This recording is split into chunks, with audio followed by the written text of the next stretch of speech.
The lights in Studio 50 were hotter than usual. Not because of the equipment, those were always blinding, but because everyone backstage knew this wasn't just another guest segment. This was Tucker Carlson, Fox News renegade, free speech firebrand, and the man liberals love to loathe, stepping onto The Late Show with Stephen Colbert for the first time.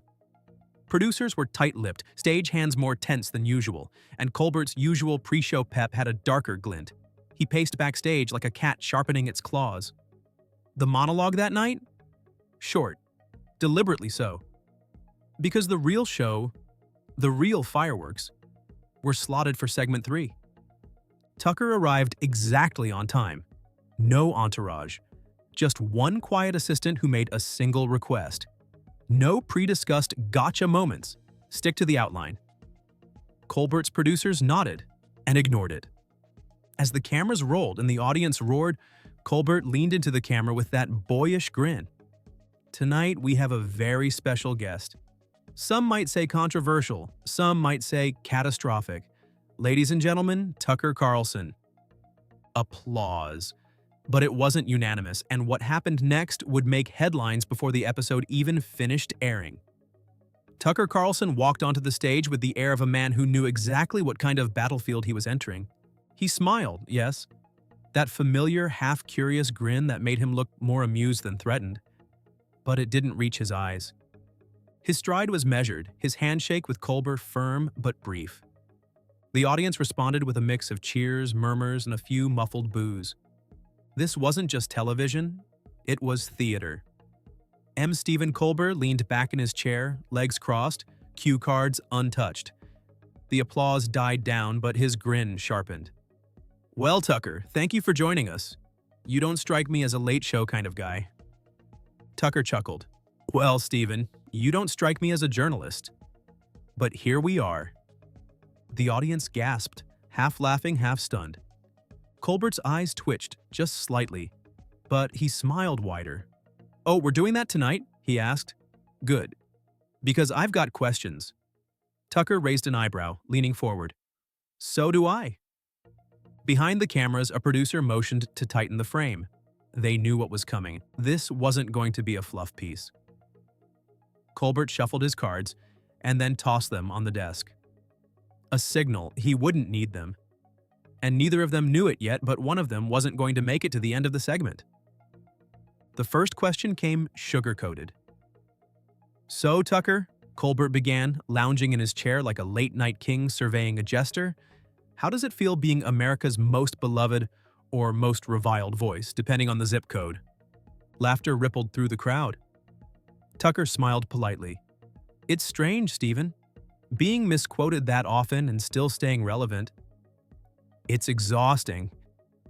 The audience laughed, but less uniformly. A few clapped. A few didn't. Colbert leaned in. Let's talk about that relevance. Some people say your exit from Fox News left a void. Others say it was long overdue. Tucker's expression barely shifted. Some people say late-night comedy stopped being funny in 2016. We all survive things. That one hit. The room tensed. Colbert didn't flinch. So, is this your comeback tour, or are you here to sell the next wave of populist outrage? Depends, Tucker replied coolly. Are you here to do comedy or carry water for the establishment? The silence hit like a slap. The crowd, caught between discomfort and curiosity, paused. Colbert's smile thinned. Oh, I'm here to have a good time. But if we're tossing around fire, let's not pretend you didn't bring gasoline. Behind the scenes, the director mouthed to a producer. Cut to commercial soon? The producer shook his head. Not yet. What was unfolding on that stage was no longer about ratings. It was about control. And neither man was letting go. The air in the studio changed subtly, but definitively. Colbert straightened in his chair, the playful smirk replaced by something colder. Tucker leaned back, reading the shift like a weatherman spotting the storm front. What came next wasn't comedy. It was calculated. So, let's talk January 6th, Colbert said abruptly. No segue, no warm-up. The audience murmured. Tucker paused, lips pursed. Let's.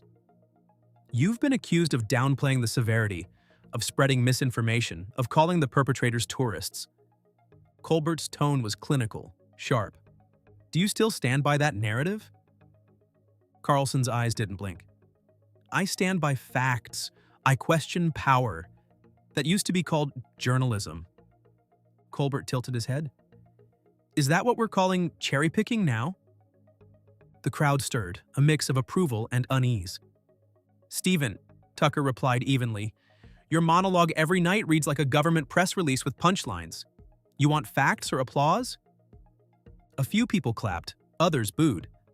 Backstage, Colbert's head writer muttered to the segment director, he's not rattled. The director replied, no. He's calculating. Colbert narrowed his eyes. You had a platform, millions watched, and when it mattered most, you made light of an attack on democracy. Tucker's voice dropped. And when the narrative mattered most, you chose ratings over truth. For a moment, no one said anything. The cameras kept rolling, the band sat frozen, and then came the first audience groan, low, guttural, like a crowd realizing this wasn't going to end well. It was a flicker, a single glance. Tucker shifted his eyes toward the audience, just briefly, as Colbert leaned in with a smirk that had lost all trace of charm. But that glance? It said everything. It said, you're not laughing with him anymore, are you? And the audience felt it. Colbert straightened his posture, sensing the silence creeping like a chill. He pressed on. You've spent years casting doubt on elections, vaccines, the FBI. At what point do you stop questioning and start taking responsibility? Tucker didn't flinch. At what point do you stop pretending comedy makes you untouchable? There it was. A line crossed, not in volume, but in intent. Something in the room snapped. The crowd, once rowdy and reactive, now felt like they were holding their breath. No applause, no laughter, just the electric tension of a conversation teetering on the edge of collapse. Behind the cameras, a production assistant turned to the executive producer. Do we pull it? The reply came quick and cold. Not yet. Colbert's grin returned, but now it was glass, shiny, brittle. He looked into the lens, then back at Tucker. So now you're the truth teller? America's misunderstood prophet?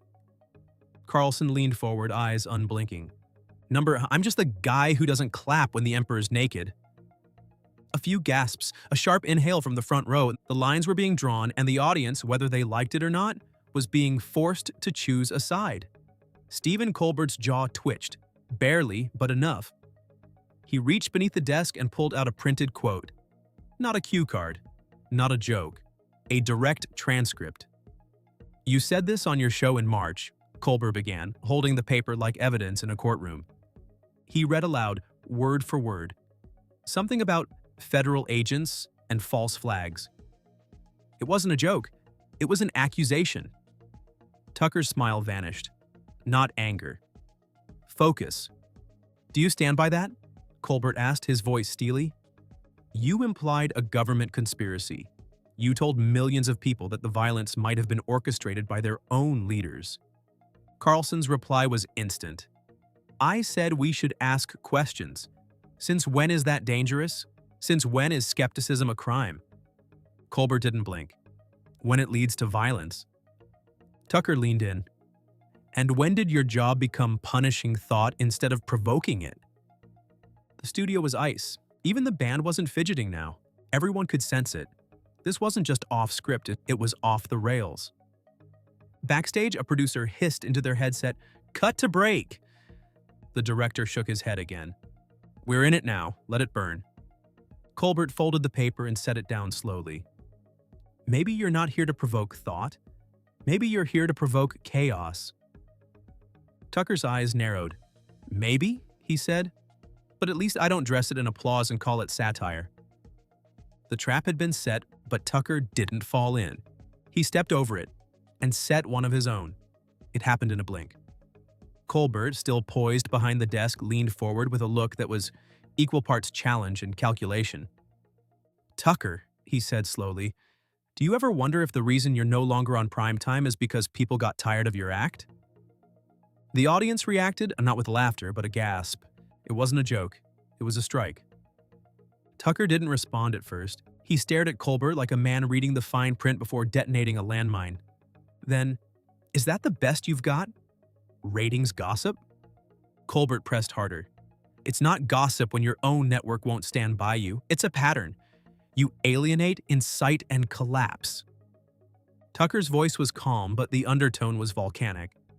You mean the network that plays defense for pharmaceutical companies and calls that news? The crowd shifted, not toward laughter, but toward discomfort. This wasn't a roast. It was a reckoning. You're in a glass studio throwing bricks, Stephen, Tucker added.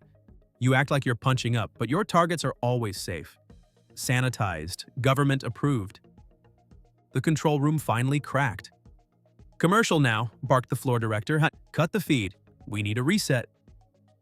But the cameras were still rolling, and Colbert wasn't backing down. His voice dropped. You're not a journalist. You're a propagandist with a punchable laugh. That was it, the line. The one you don't uncross. Tucker leaned forward, slow, deliberate. And just before the screen finally faded to black, he whispered, "Say that again." The show returned from commercial, but the mood hadn't reset. The music played. The lights flickered. But the energy? It was poisoned. Tucker Carlson sat stone still, arms folded, eyes locked on Colbert like a hawk sizing up its prey. Stephen tried to recapture control with a half-hearted smile.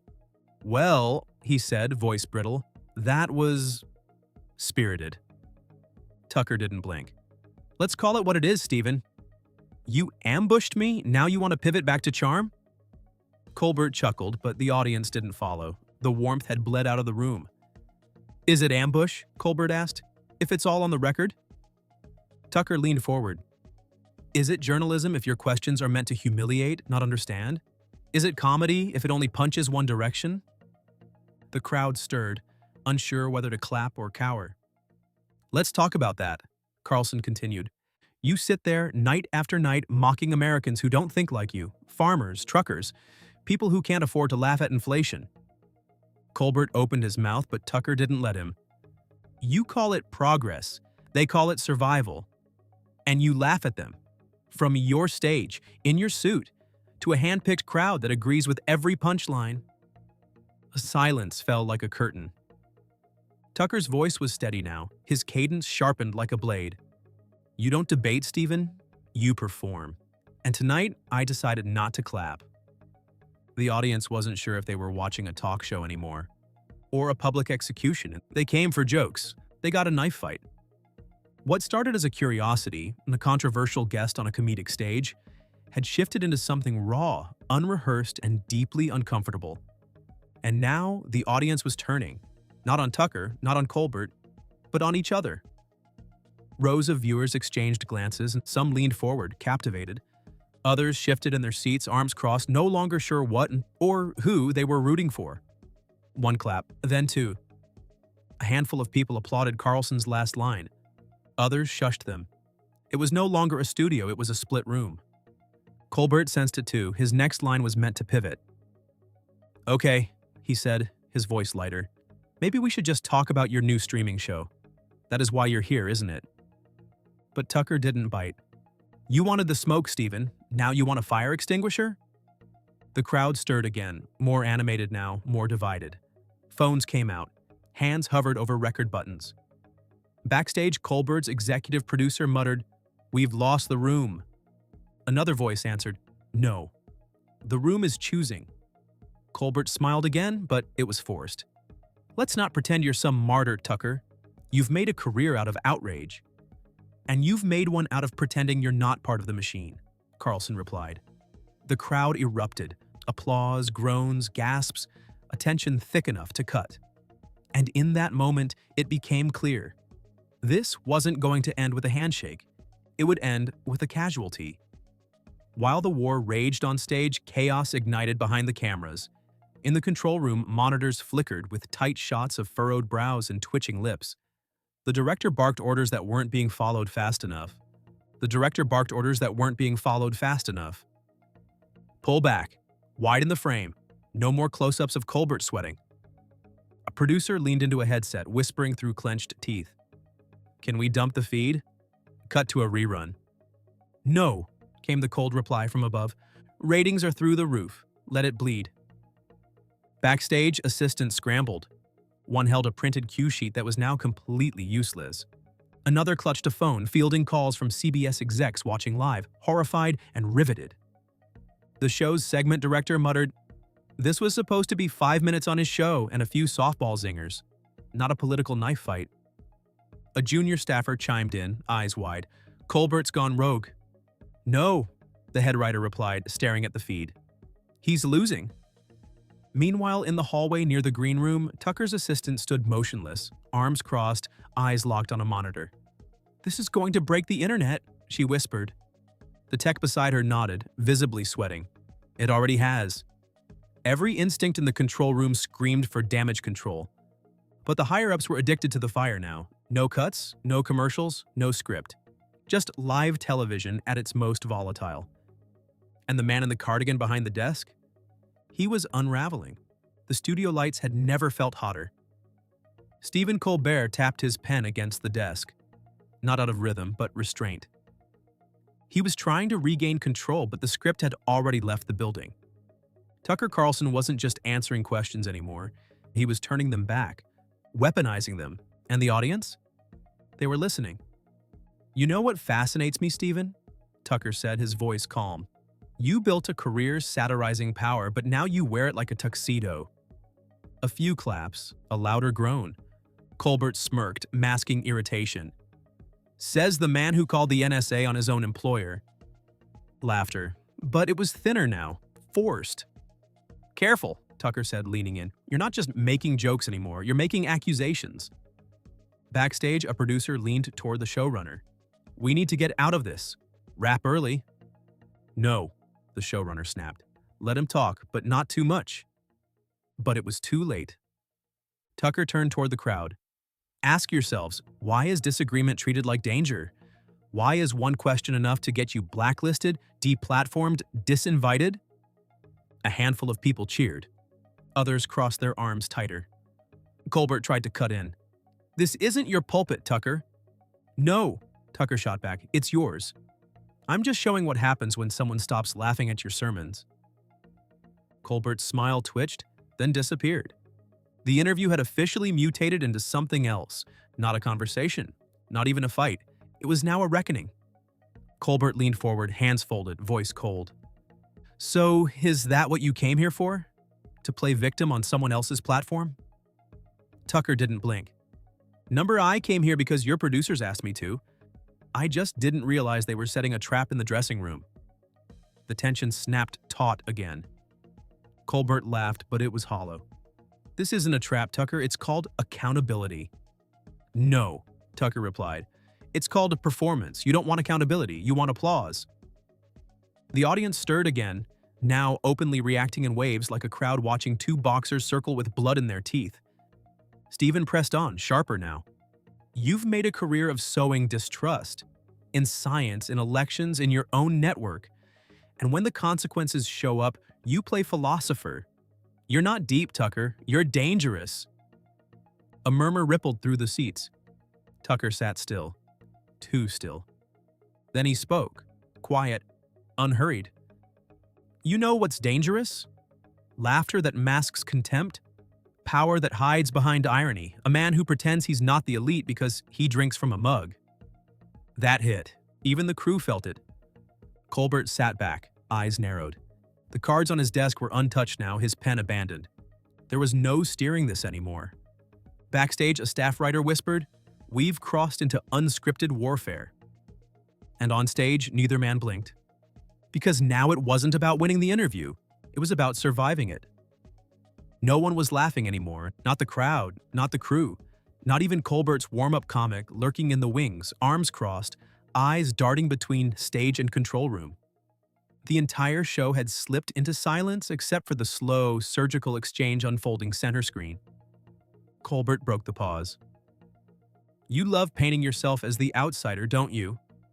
But you were cable's golden boy. You had the prime spot. You were the machine."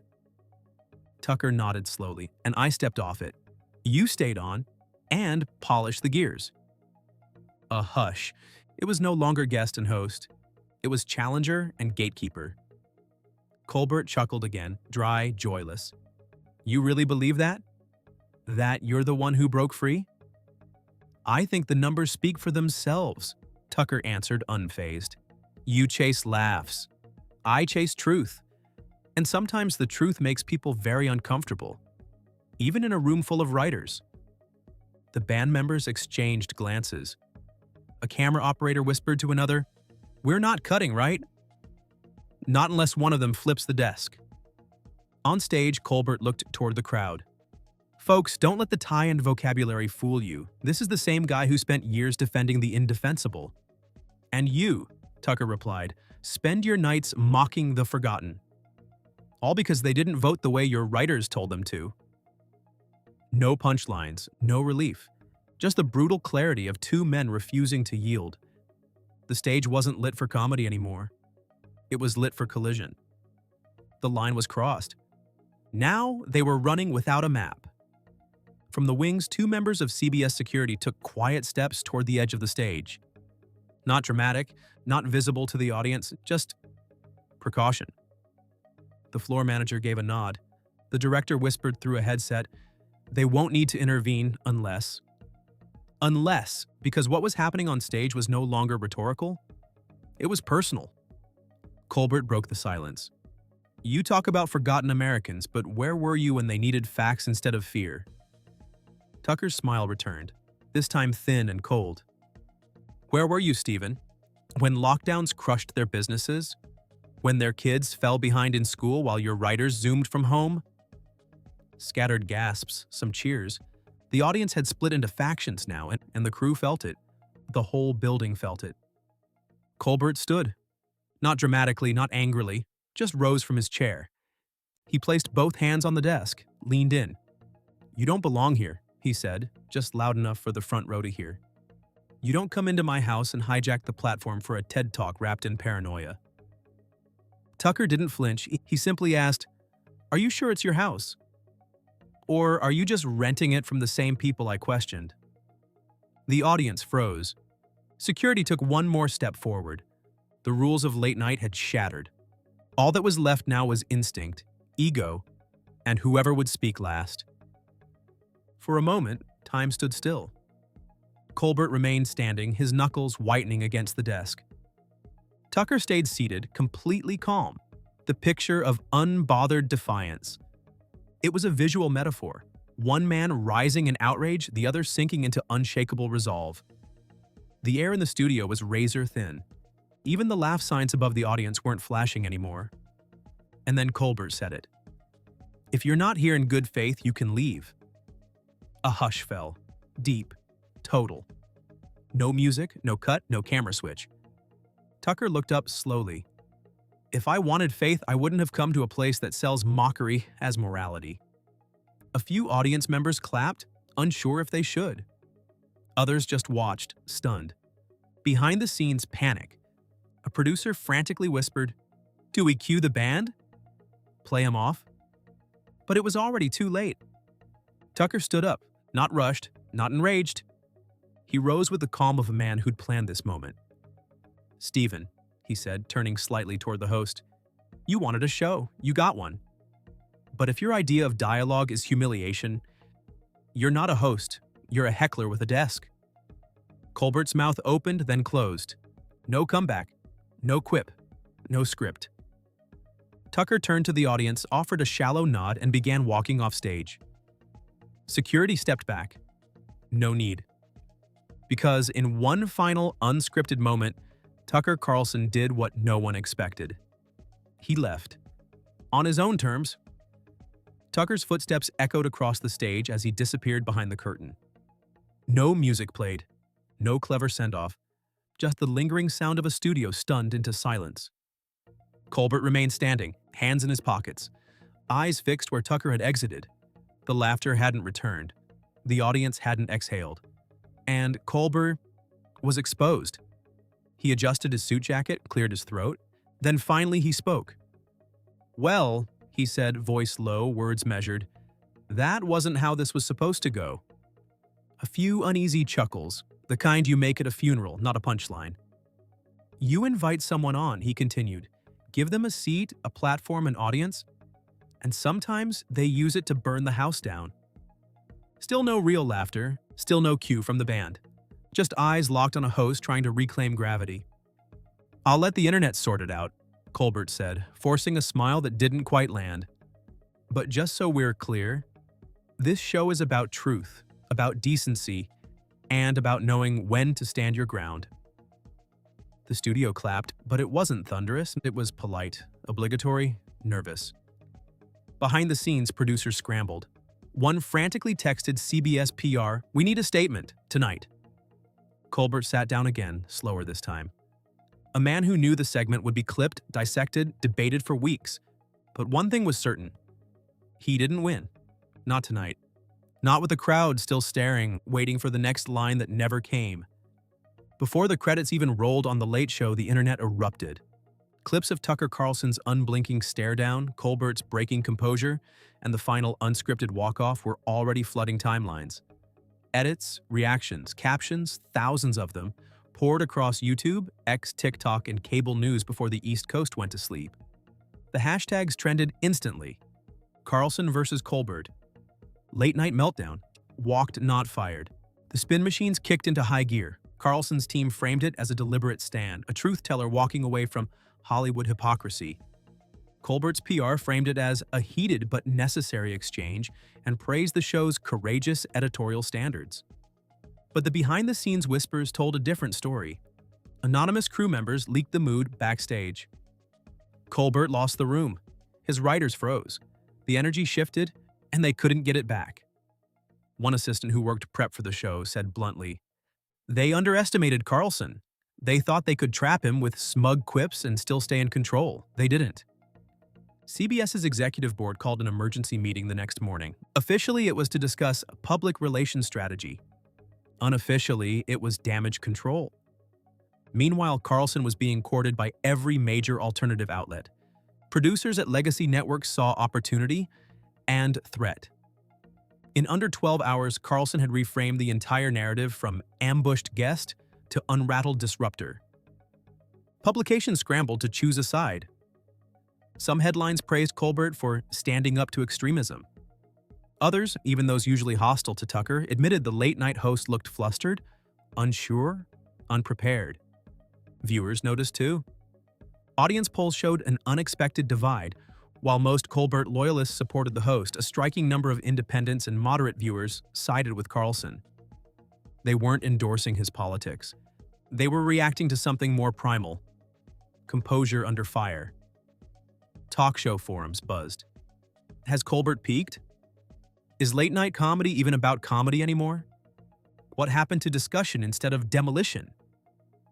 Other comedians were watching too, some uncomfortably. Privately, a few late-night hosts reached out to producers and asked that future guest outlines be reevaluated for volatility. Because no one wanted this happening on their show. What had started as a routine celebrity plug segment became something else entirely. A cultural gut check about platform, power, and the danger of assuming every guest will play along. The real fallout wasn't just about Colbert or Carlson, it was about the format itself, and whether the modern talk show could survive reality when reality refused to follow the script. In the aftermath of that now infamous interview, both Stephen Colbert and Tucker Carlson found themselves in unfamiliar territory. Not because they were unaccustomed to controversy, but because they had lost control of the narrative. The morning after, The Late Show aired a heavily edited version of the episode. The walk-off was trimmed, the confrontation softened, and Colbert's closing remarks re-recorded. But the internet had already seen the raw footage. Unfiltered, unapologetic, and audiences weren't buying the cleaned-up version. Carlson, on the other hand, wasted no time. That same day, he released a 4-minute video on his personal channel. No stage, no crew, just him and a single surgical line. When someone tries to silence you with a smirk, walk off the stage. Let them talk to the echo. It was viewed 3 million times in under 24 hours. For Colbert, the backlash was quieter but deeper. Writers on the show were divided.